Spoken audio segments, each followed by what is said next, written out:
Welcome to the show where we break down the mental health stigma, navigate sobriety with humor, and prove that it's okay to laugh while you heal. Let's get real, let's get honest, and maybe a little weird. Growth is messy, but you don't have to do it alone. This is Sober Psychology.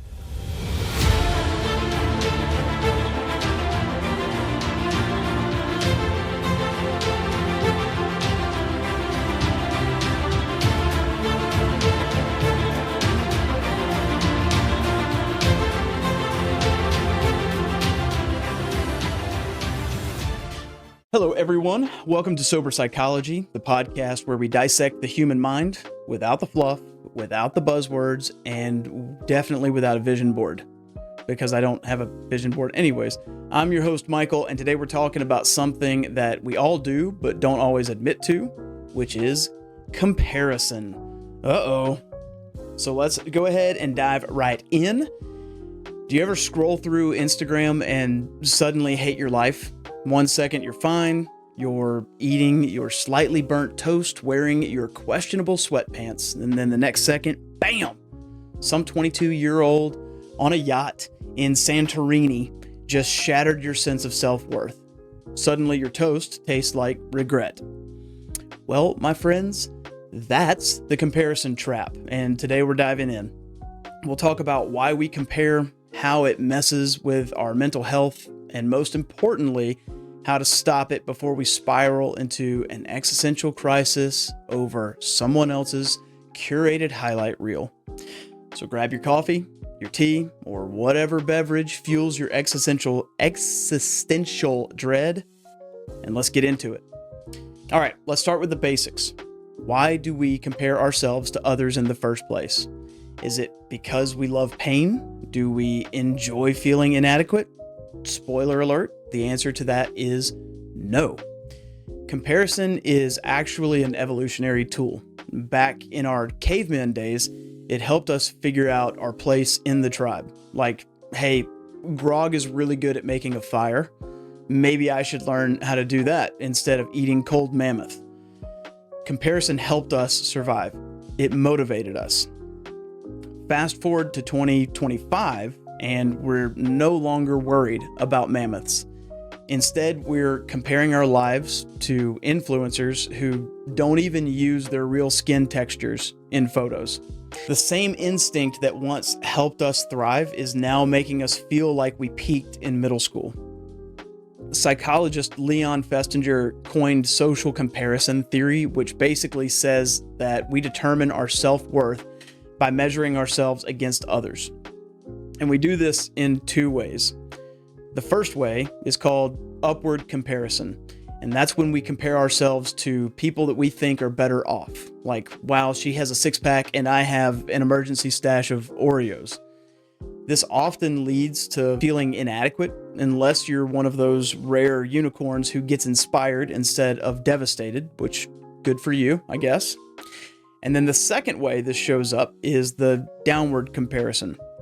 When we compare ourselves to people worse off than us, or how we perceive them to be worse off than us. Like, okay, my life is a mess, but at least I'm not Carl from accounting who just got banned from his own HOA meeting. You know, this can give us a temporary ego boost, but it's also pretty toxic if that's how we build our self-esteem. And as you'll see, this is a typical thing. I learned this in rehab, where it's that ego swing. I'm either much better than somebody or I'm much less than somebody, depending on how I'm viewing the situation. And regardless, it's all falling under that umbrella of comparison. It's a way for me, it's a survival technique, it's a way for me to make myself feel better, or it's a reasoning for why I'm feeling so bad about myself. But always check that ego swing. You want to have that needle in the middle. I'm on the same plane as everybody else. I'm not better than, I'm not worse than.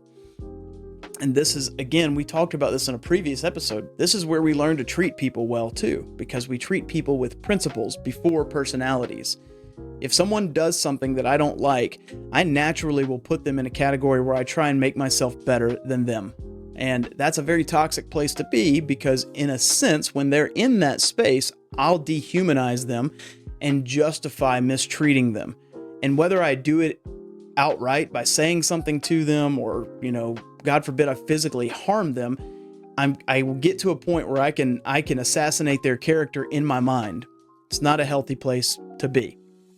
So we have to get to this point where we're not swinging on either side of that ego. We're right there in the middle, right?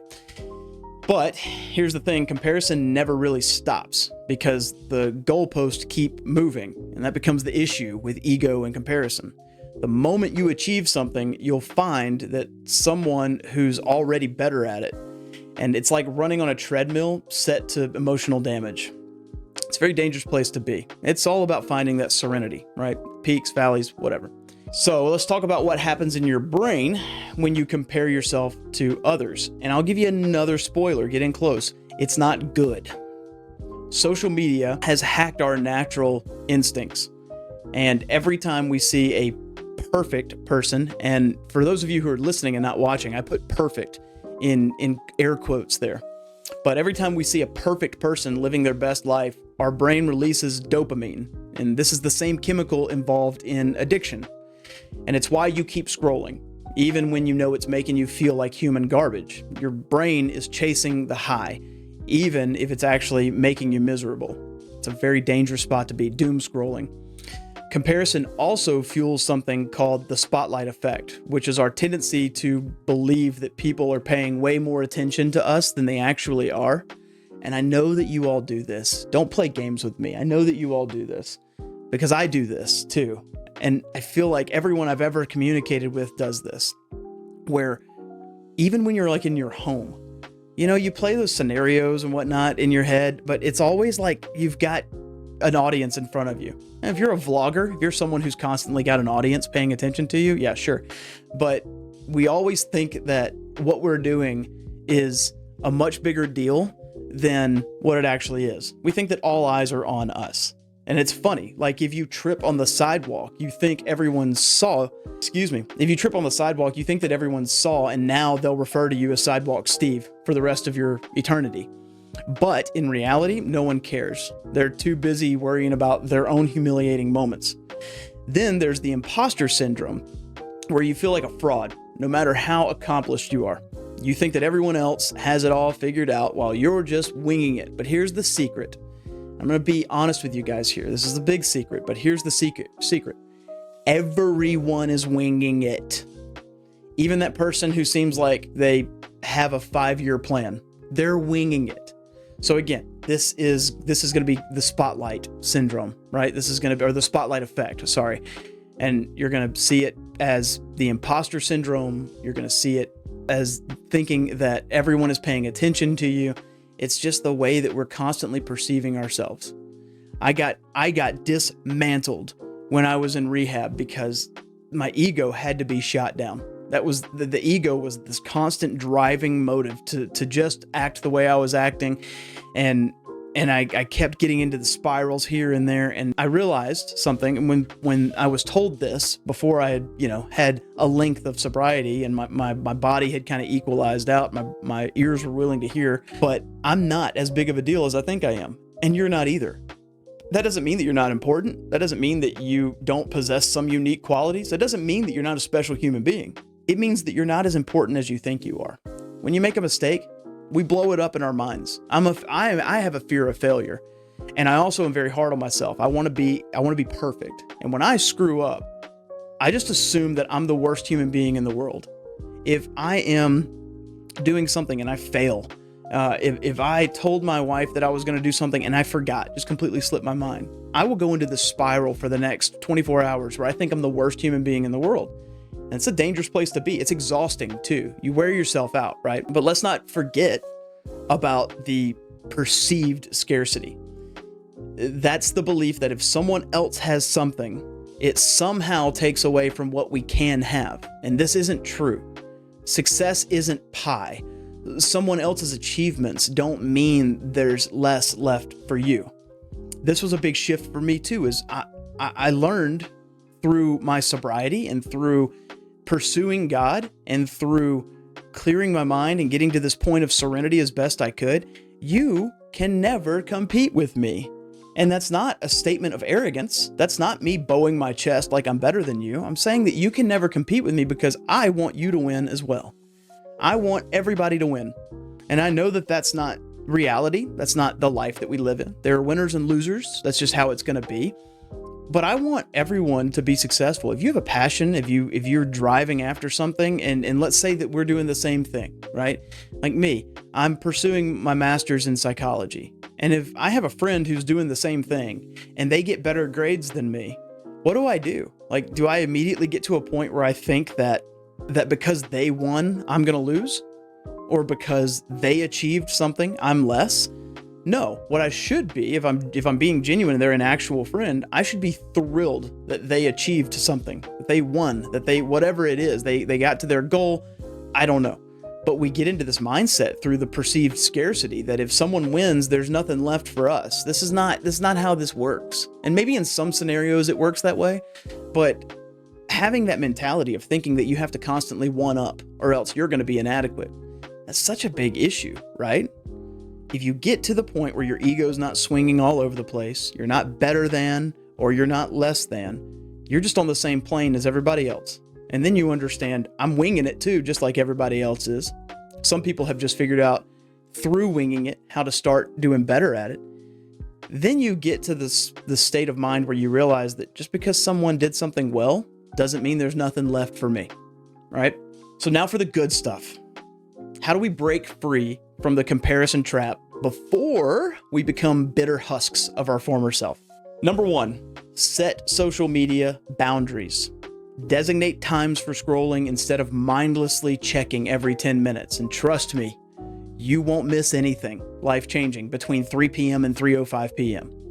Number 2, celebrate others without diminishing yourself.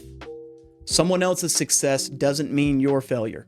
Try complimenting someone's achievements without that internal, why not me response. It takes practice, but it helps. Number 3, create a personal wins journal. Keep track of your accomplishments, big or small. Seeing progress on paper can counteract that I'm doing nothing with my life narrative. Number 4, be mindful of your environment. Surround yourself with people who uplift you, rather than those who subtly make you feel like you're not enough. This is tough. And I go over this episode way too much, but we have an episode, a couple episodes back, 4 or 5, whatever, called Setting Boundaries. This is a very important aspect of your growth, your mental health. If you have people in your life who are not helping you drive to your goal, they're blocking you off, they're holding you back, whatever it is, it's time to break free. And you do not have to be a mean person to do that. That's just for you and your peace. I'm going to start distancing myself so I can move forward. Number 5 is understand that no one actually has it together. Even the most successful people deal with self-doubt. And comparison is an illusion.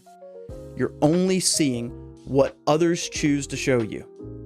So to recap, how do we break out of this comparison trap? Number 1, you're going to set social media boundaries. Number 2, celebrate others without diminishing yourself. Number 3, create a personal wins journal. Keep track of your accomplishments. Number 4, be mindful of your environment. And number 5, understand that no one actually has it together. These are key, and these take practice. These take a lot of work. You're going to keep jumping into them over and over again. I would say with the social media issue, setting the boundaries on the social media for yourself, I understand that it's tough, but like we talked about at the beginning of this episode, when you're watching someone's highlight reel on social media, even if you're just mindlessly scrolling, what you're really doing is seeking that rush of dopamine. You're seeking that escape. And as someone who is a recovered alcoholic, that's exactly what alcohol was for me. I'm seeking an escape. It's going to give me that dopamine rush that I'm looking for. Same thing with addicts. Addicts are going to do the same thing with whatever drug they choose. You're seeking that dopamine rush because just for a moment, I want to feel good, but then your brain becomes addicted to it. There are other ways to achieve dopamine. And these are the ways that you see people doing all the time and you roll your eyes at, you kind of shrug and say, oh, this is kind of stupid. And I understand that because I've been there too. But these people that are all about wellness, working out, better way, meditation, better ways of living. The reason that they are telling you that it works is because it does. It does. If you don't have a routine where you're getting outside once a day, if you can, barring the weather, but get outside and for 10 minutes, just walk, or just walk in circles, stomp your feet. I don't care. Just get some sunlight, get some fresh air, get some movement in your body. Okay. That's going to give you more long-term dopamine. That's going to give you more of this freeing feeling. Instead of the rush that you're going to get, like it's some type of quick injection of dopamine, you're going to have this longer rush of it, right? Get out and start moving. Ice bath. Look, I don't jump on trends often. I don't do all that. The ice bath stuff, I was doing that, not to sound like a hipster, but I was doing that way before it was cool. That is exactly what a hipster would say. But it does make you feel better. It's miserable for a second, and then it makes you feel better on the back end of everything. And that's unfortunately the way most things are. In order for me to feel better about a situation, about myself, about whatever it is, I'm going to have moments of discomfort. I'm going to have moments where I'm pushing myself to the brink of what I'm capable of withstanding. And then I'm going to get to the point where I realize I feel 10 times better for longer.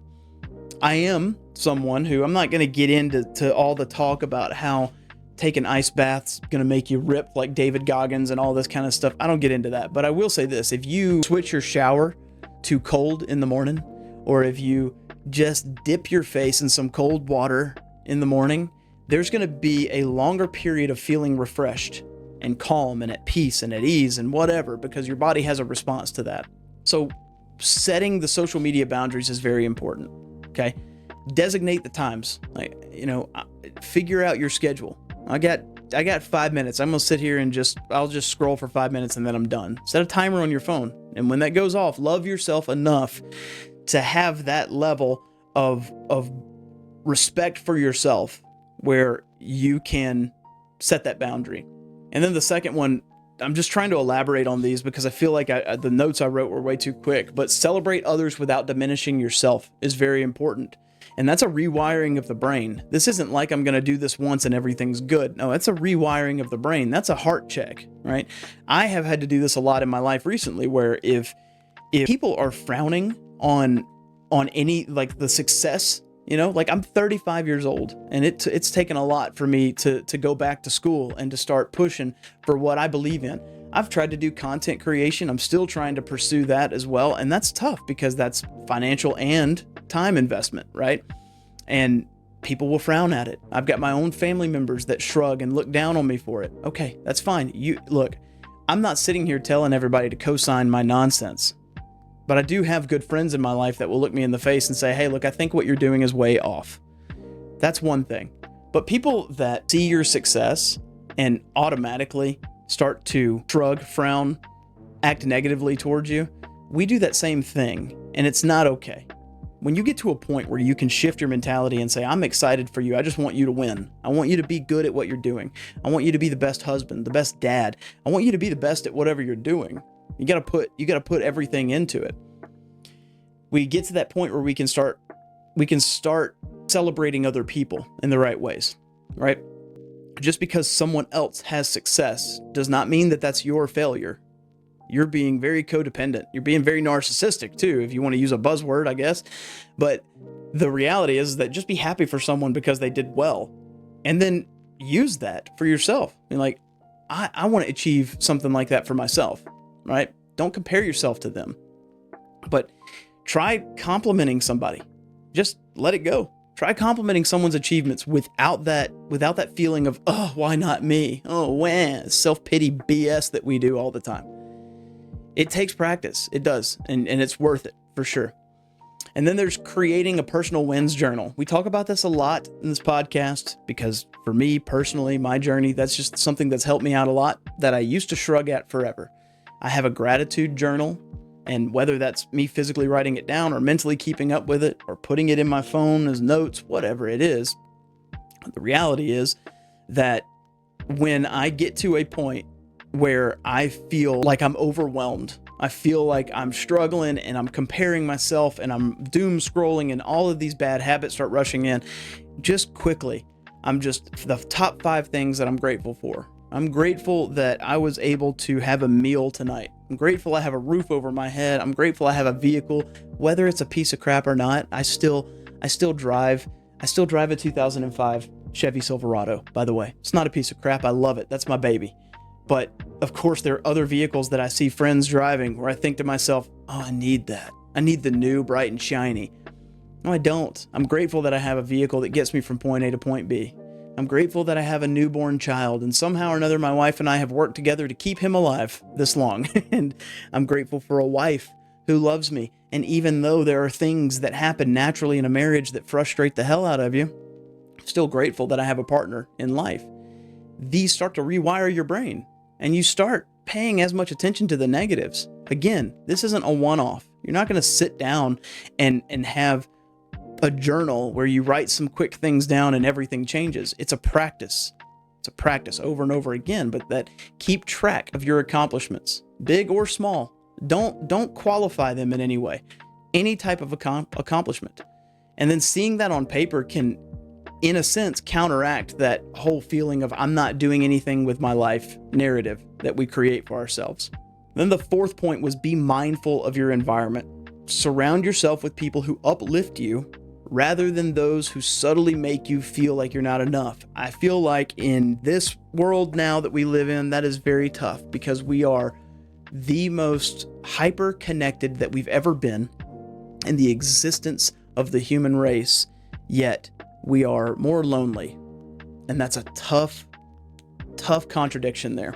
I understand what it's like having to cut people out of your life, outgrowing people, whatever it looks like, and feeling lonely. I also understand what it's like now being a person who seeks the emotional regulation and the health and the wellness of me personally to grow as a human being when you have other people who have been in your life that aren't doing that. And therefore, they can't connect with you the same way. It feels freaking lonely, and it is tough sometimes. I'm not going to lie to you. It is very difficult.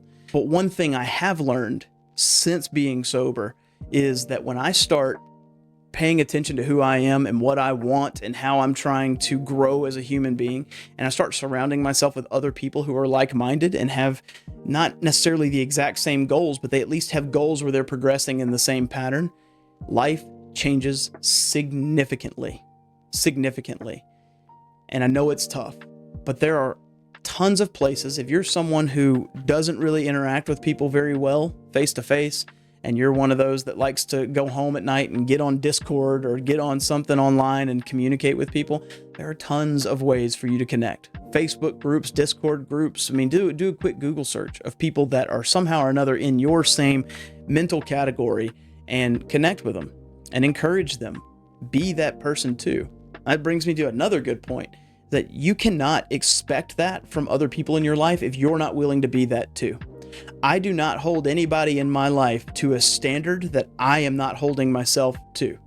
One of my non-negotiables is honesty. If you're going to be in my life, you're going to be honest. Now, that being said, I can't demand that if I'm not being honest myself. So at some point, in order for me to have people that are on that same path, I got to have people who prioritize honesty. So be mindful of your environment and surround yourself with people who uplift and support you rather than those who subtly make you feel like you're not enough. Be gone. Get those people out. Okay? And number 5, understand that no one actually has it together. And I can't emphasize this enough. Nobody knows what the hell they're doing. We're all just figuring it out. Like I said, 2 months ago, my wife gave birth to our first child. And the amount of Facebook moms that you see that give you all of this life advice, and if your child's not doing this, then they're behind, and if they are doing this, you're doing something wrong, and here's the latest and newest thing that you need to buy, and it's just so overwhelming, and you get to this mindset of like, I'm not doing anything right. I'm not doing anything I'm supposed to do. My baby's gonna suffer for it, and whatever. Here's the thing. If you're doing the best you can and you're in this constant pursuit of how can I be better, you have nothing to worry about. Have accountability in your life. Have people that are willing to show up for you and say, hey, look, you could tweak this just a little bit and be doing a better job, and listen to it, hear it, but we're all winging it. We're all just trying to figure it out. It's, it's this, I hate the cheesy sayings that have almost become cliche, but Rome was not built in a day. It takes time. Build this mental fortitude. Get yourself to this point where you understand that if you do mess up, that's not a failure. That's you learning. Now take it and go. Don't mess up that way again, because you learned in that moment. I don't have a whole lot of regret from my past. I do regret the pain that I caused people, but everything that has happened in my past has brought me to a point where I know so much more than what I did, and I've grown as a human being because of it. But understand that no one actually has it together. Even the most successful people deal with self-doubt.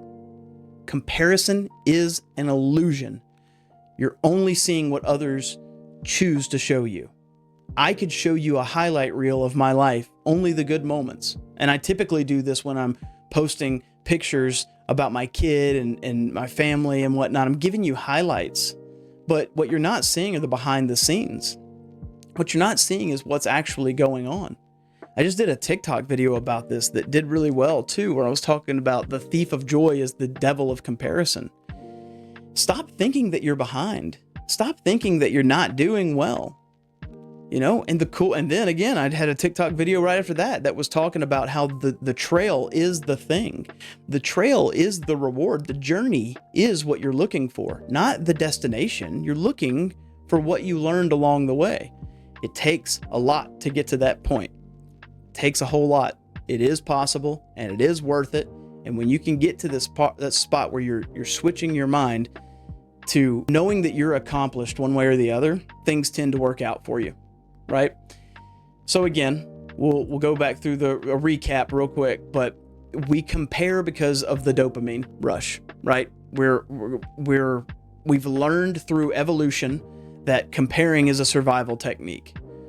The cavemen were noticing other cavemen that were building fires better than them. Well, I need to build that fire, right? I'm tired of eating cold meat. So here we go. I'm gonna build this fire better. It starts to motivate you one way or the other, right? But nowadays, things have changed. We're not cavemen, obviously, but that same instinct that once helped us thrive is now making us feel like we peaked in middle school. So the psychologist Leon Festinger talking about the comparison theory and how we have upward comparison. This is the ego swing, where we either feel like everyone is better than us, we're looking at their highlight reel and thinking that we're failures, or we have the downward comparison where we're looking down on someone else because they are worse off than we are. So at least I'm not that bad. That's ego, right? We're just always in this ego swing. And then comparison starts to rewire your brain. It starts to mess with you a lot. And this is a tough one. If you look up the spotlight effect, where when you mess up, you think that everyone saw you mess up. And so now you're the worst person in the world. But then you have the imposter syndrome, where you feel like you're a fraud no matter how accomplished you are. It's your mind playing games with you. That's all it is. And then you've got perceived scarcity, where you think that somehow or another, because someone else won, that means that you can't win. And it's jealousy, it's comparison, it's self-defeat, however you want to look at it. But how do we get out of it? Set social media boundaries, celebrate others without diminishing yourself, create a personal wins journal, be mindful of your environment, and understand that no one actually has it together, period. So what's the final takeaway? Comparison is normal, but letting it dictate your happiness, that's a hard pass for me. You don't have to quit social media and live in a cave, but you do have to remind yourself that no one's life is as perfect as it looks, except maybe Beyonce. Actually, I don't even think hers is Beyonce. We're not going to go there. But thank you for tuning in to Sober Psychology. If you like today's episode, share it with a friend who also needs to stop comparing themselves to strangers on the internet. And if you really liked it, leave a review, unless you want me to compare myself to every other psychology podcaster out there. But we'll see you next time. Same place, same time, same self-awareness, and hopefully a little less self-doubt. Keep your head up, keep your heart open, go help somebody. We'll catch you next time.